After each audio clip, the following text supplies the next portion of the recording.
Politics లో క్రమశిక్షణకు మారు పేరు ఏదైనా ఉంది అంటే అది టీడీపీ అన్నది ఠక్కునొచ్చే సమాధానం. మరి అలాంటి పార్టీలో ఎందుకు ఇలా జరుగుతోంది? బహిరంగంగానే పార్టీ నేతలు బాహాబాహ్యాలకు దిగుతుంటే మరికొందరు నేతల అధిష్టానంపైనే ధిక్కార స్వరాలు వినిపిస్తున్నారు. ఈ పరిణామాలు చూస్తుంటే ఎలాంటి పార్టీ ఎలా అయ్యింది అన్న విమర్శలు వినిపిస్తున్నాయి. అసలు టీడీపీలో ఇప్పుడేం జరుగుతోంది?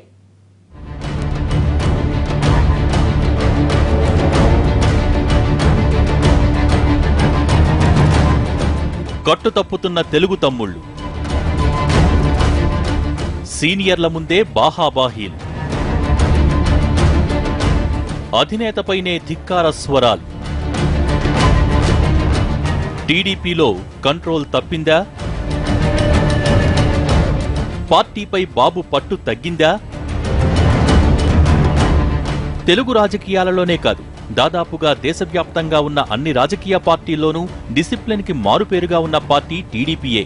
పార్టీ క్రమశిక్షణ విషయంలో అంతటి పేరు తెచ్చుకుంది తెలుగుదేశం పార్టీ. అప్పటి ఎన్టీఆర్ అయినా ఇప్పటి చంద్రబాబు అయినా ఒక్క కనుసైగ చేస్తే చాలు, అగ్రస్థాయి లీడర్ల దగ్గర నుంచి కింది స్థాయి కేడర్ వరకు అంతా అలర్ట్ అయ్యేవారు. పార్టీ అధినేత విధానానికి అనుగుణంగానే అడుగులు వేసేవారు.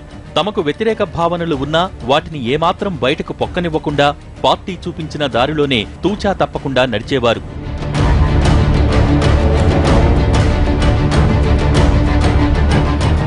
ఎంతటి క్రమశిక్షణ ఉన్న పార్టీ ఎక్కడా ఉండదన్నది దేశవ్యాప్తంగా ఉన్న రాజకీయ వర్గాల్లో పేరు.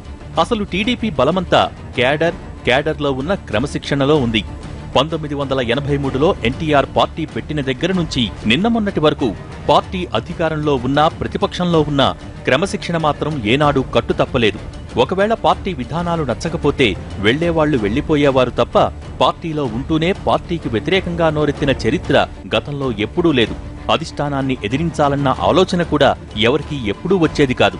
కానీ ఇప్పుడు పరిస్థితి చూస్తుంటే 2017లో టీడీపీలో మారిన రాజకీయ సమీకరణాలు, తెలుగు తమ్ముళ్ల ఆలోచన ధోరణులు చూస్తుంటే పార్టీలో కంట్రోల్ తప్పుతోందనే విషయం ఇట్టే అర్థమవుతోంది. దీనికి తాజాగా జరిగిన ఉదంతం అద్దం పడుతోంది.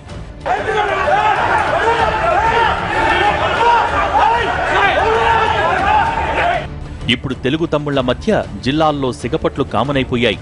ఇన్నాళ్లు ఏ గొడవలు ఉన్నా 4 గోడల మధ్య 4 మాటలనేసుకునేవాళ్లు కాస్త ఇప్పుడు బహిరంగంగానే కాలర్లు పట్టుకుంటున్నారు. ఒకరినొకరు కొట్టుకుంటున్నారు.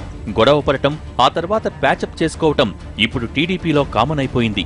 ఈ గొడవలు ఇప్పుడు జిల్లాలు దాటి విస్తరించాయి. పార్టీ నేతల మధ్య ఉన్న వైరాలు పార్టీ పరువు తీసేంత స్థాయికి పెరిగాయి. ఇటీవల జరిగిన వేమవరం హత్యల తాలూకు నెత్తుటి మరకలు టీడీపీ పార్టీ సమన్వయ కమిటీ మీటింగ్లోనూ చిచ్చురేపాయి. ప్రకాశం జిల్లా టీడీపీ అధ్యక్ష ఎంపికపై జరిపిన అభిప్రాయ సేకరణ కార్యక్రమంలో కరణం బలరాం, గొట్టిపాటి రవిల మధ్య యుద్ధమే జరిగింది. ఇప్పటికే పగలతో రగిలిపోతున్న ఈ ఇద్దరు నేతల మధ్య ఘర్షణ పార్టీ పరువు తీసింది.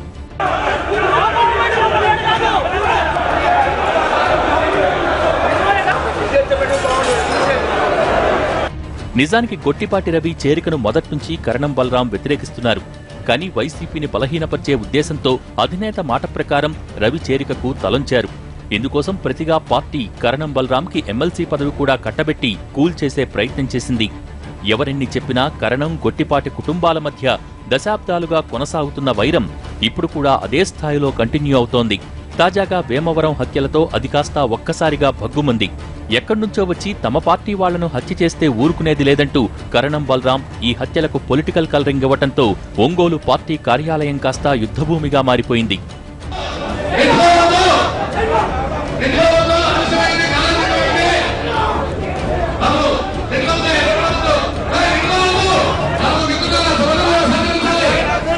చంద్రబాబు సమకాలీనుడే అయినా తనకు ఇప్పటివరకు మంత్రి పదవి దక్కలేదన్న బాధ కరణం బలరాంలో చాలా ఉంది. ఇక తన కొడుకు కరణం వెంకటేష్ పొలిటికల్ ఫ్యూచర్ మీద ఎన్నో ఆశలు పెట్టుకున్న తరుణంలో పార్టీలోకి గొట్టిపాటి రాక ఆయనకు ఇబ్బందిగా మారింది. కానీ దీన్ని ఎప్పుడూ బయటపెట్టని కరణం తాజా పరిణామాల వల్ల ఒక్కసారిగా అదుపు తప్పారు. ఇక సిట్టింగ్ ఎమ్మెల్యేగా గొట్టిపాటి కూడా తన హవా చూపిస్తూ ఉండడంతో పరిస్థితి చేయి దాటిపోయింది.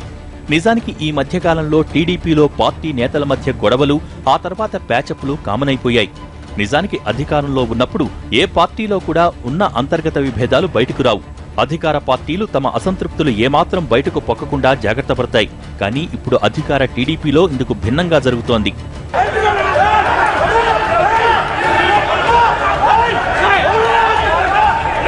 నిజానికి వ్యవస్థలను డెవలప్ చేయటంలో చంద్రబాబు దిట్ట. కింది స్థాయి నాయకుల్ని కంట్రోల్ చేయటంలో ఆయనను మించిన వాళ్లు లేరు. కానీ అలాంటి నాయకుడు కూడా ఇప్పుడు పార్టీలో ఉన్న విభేదాలను కంట్రోల్ చేయలేకపోతున్నారన్న విమర్శలు వినిపిస్తున్నాయి. కొట్టుకోవడం, తిట్టుకోవడం, ధిక్కార స్వరాలు, అసంతృప్తులు ఇంత జరుగుతున్నా పార్టీ అధినేత ఎందుకు మౌనం వహిస్తున్నారు? పార్టీ